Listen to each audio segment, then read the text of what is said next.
거제도에 가면은 바다 옆에 뭐가 있어요? 큰 아쿠아리움이 있어요. 그렇게 생각하시면 돼요. 바다가 있고 그 옆에 큰 수족관이 있어요. 물고기 한 마리가 이제 바다에 있다가 잡혔어요. 어디로 갑니까? 수족관에 가게 됐어요. 잡힐 때는 기절했는데 정신을 차리고 보니까 똑같은 물이에요. 막 수영을 하는데 바다와 다르게 뭐가 있어요? 수족관이니까 벽이 있는 거예요. 그래서 그 벽을 뚫고 갈 수가 있어요, 없어요? 못 가요. 엄마도 못 보고 이제는 그 바다와 뭔가 비슷하긴 한데 전혀 다른 그러한 공간 속에서 이제 살게 됩니다. 또 시간이 지나면 적응을 하면서 살아요. 그래서 그 물고기도 그 큰 수족관에서 새끼를 낳으면서 이제 살아요. 근데 처음에는 알려주는 거예요. 이 바다에서 잡혀온 물고기가. 야, 여기는 원래 우리가 있던 집이 아니야. 여긴 이상한 곳이야.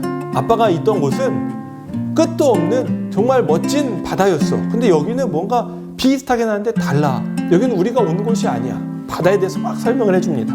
우린 바다로 돌아가야 돼. 그런데 한 번도 바다를 본 적이 없는 이 수족관에 이미 잡혀온 그 물고기의 뱃속에서 태어난 이 물고기들이 아빠 말을 이해할까요? 못할까요?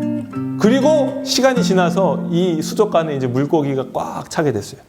시간이 지나면서 아무도 이제는 예전부터 내려오는 그 바다에 대하여 신경 쓰지 않고 그 고향에 대해서는 생각하지 않고 이제 어떻게 살아요? 그냥 그 수족관에서 아둥바둥 사는 거예요.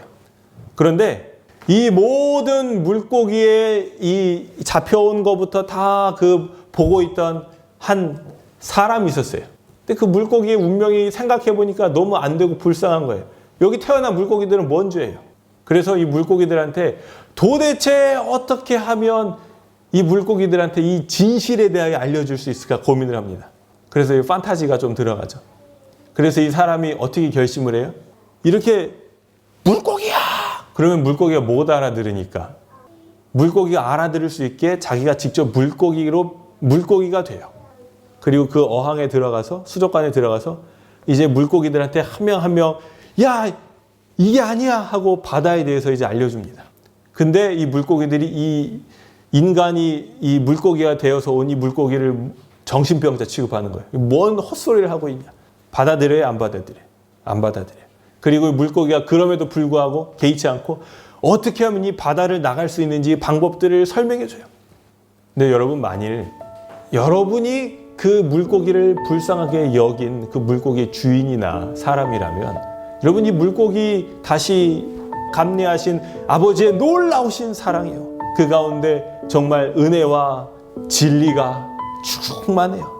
그 은혜는 무엇입니까? 우리를 구원하시는 하나님의 놀라우신 은혜요. 그 진리는 무엇입니까? 저 하늘에 대하여 우리에게 모든 죄의 역사에 대하여 우리의 구원에 대하여 우리가 하나님의 자녀로 거듭날 수 있는 그 생명의 길에 대하여 정확하고도 거짓 없이 알려주시는 진리가 충만한 거예요. 여러분 그래서 우리는 누구 말을 들어야 돼요? 이 그리스도의 말씀을 생명이라 여기고 그 말씀을 듣고 순종해야 됩니다.